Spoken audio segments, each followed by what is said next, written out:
नमस्कार मित्रों, आप सभी लोगों का स्वागत है प्राचीन समाधान यूट्यूब चैनल पर। दोस्तों, हिंदू धर्म में पितृपक्ष को आध्यात्मिक पर्व माना जाता है। पितृपक्ष में श्राद्ध और तर्पण का खास महत्व होता है। पितृपक्ष में पितरों के निमित्त श्राद्ध तथा तर्पण करने से पितृ प्रसन्न होते हैं और अपना विशेष आशीर्वाद देते हैं। मित्रों, पितृपक्ष का जो महीना होता है अर्थात पितृपक्ष का जो 16 दिन होता है वह हमारे मृत पूर्वजों को समर्पित माना जाता है और पितृपक्ष के दौरान जितना ज्यादा हो सके सभी कार्यों को त्याग कर अगर कोई व्यक्ति विशेष रूप से अपने पूर्वजों को प्रसन्न करने में लग जाता है तो उस व्यक्ति का भाग्य खुल जाता है।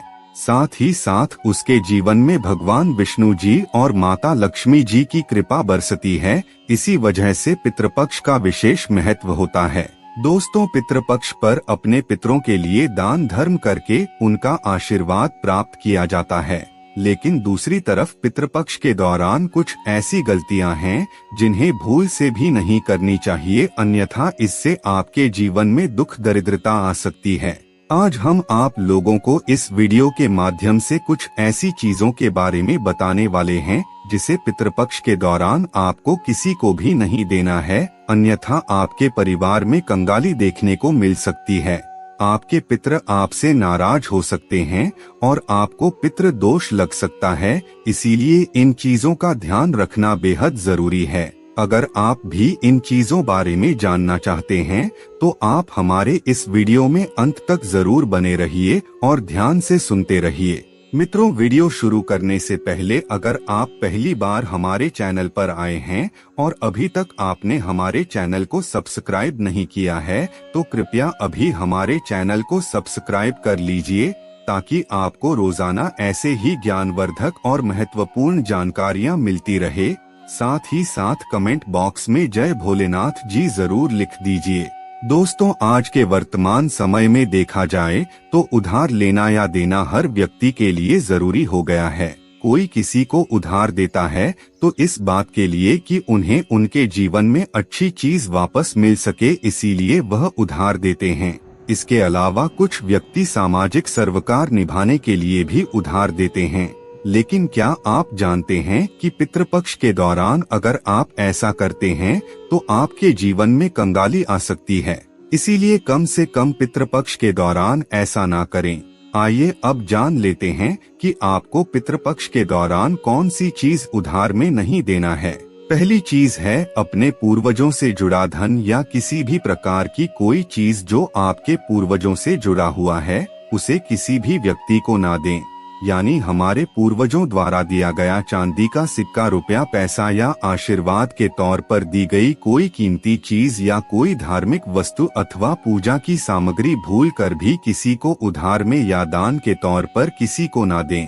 अगर आप इस प्रकार की सामग्रियां दूसरे व्यक्ति को दे देते हैं तो आपके पूर्वज इससे नाराज हो जाते हैं और पूर्वजों द्वारा मिला आशीर्वाद खत्म हो जाता है। दोस्तों, पितृपक्ष को धन से भी जोड़ा जाता है।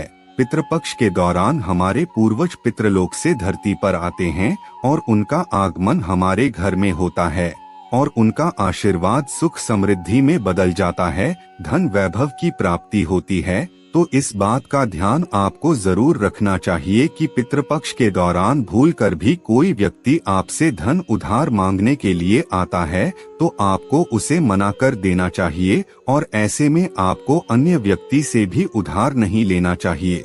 कहा जाता है कि पितृपक्ष के दौरान अगर आप धन लेते हैं या किसी को देते हैं तो वह धन दोबारा लौटकर नहीं आता। धन लेने वाला और धन देने वाला दोनों कर्ज में डूब जाते हैं। दोस्तों, हम श्राद्ध पक्ष के दौरान अपने पितरों का श्राद्ध करते हैं, तर्पण करते हैं और गंगा स्नान आदि करते हैं। पितृपक्ष के दौरान खास तौर पर सफेद वस्तुएं चढ़ाई जाती है और आपको पितृपक्ष के दौरान इस बात का ध्यान रखना है कि अगर कोई दूध, दही या फिर छाछ मांगने के लिए आता है तो आपको भूल कर भी किसी अन्य व्यक्ति को इन चीजों को नहीं देना चाहिए, क्योंकि इससे आपके पूर्वज नाराज हो जाएंगे और आपको आपके पितरों का क्रोध झेलना पड़ेगा। इसीलिए पितृपक्ष के दौरान कोई भी लेन देन ना करें। दोस्तों, पितृपक्ष में चावल के साथ काले तिल मिलाकर के दान किया जाए तो इससे पितृ दोष हमेशा के लिए समाप्त हो जाता है और हमारे पूर्वज प्रसन्न हो जाते हैं। गाय को रोटी में गुड़ मिलाकर और थोड़े से काले तिल मिलाकर खिलाने से भी पितृ दोष हमेशा के लिए हट जाता है।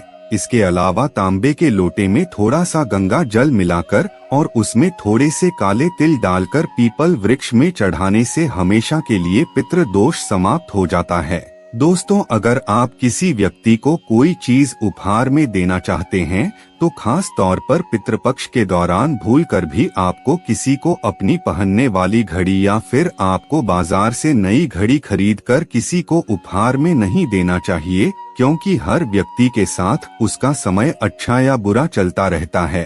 अगर आपका समय अच्छा चल रहा है और किसी को अपना समय दे देते हैं तो आपको आने वाले समय में अच्छे परिणाम देखने को नहीं मिलते। इसीलिए इस बात का आपको विशेष करके ध्यान रखना चाहिए। दोस्तों, इसी तरह आपके घर की कुछ ऐसी चीजें होती है जो आपके सुख समृद्धि से जुड़ी होती है। ऐसे में वह चीजें किसी को उधार में नहीं देना चाहिए। आपको संध्या काल के बाद कोई व्यक्ति लहसुन, दूध, दही और पैसे उधार मांगने के लिए आता है तो आपको सूर्यास्त के बाद आपके घर के समृद्धि दूसरों को भूल कर भी नहीं देना चाहिए। इससे हमारे पूर्वज नाराज हो जाते हैं और पितृ दोष लग जाता है। माना जाता है कि अगर आप ऐसा करते हैं तो आपके घर की सुख समृद्धि तथा माता लक्ष्मी दूसरों के घर चली जाती है और हमारे पूर्वज घर में आते आते लौट जाते हैं।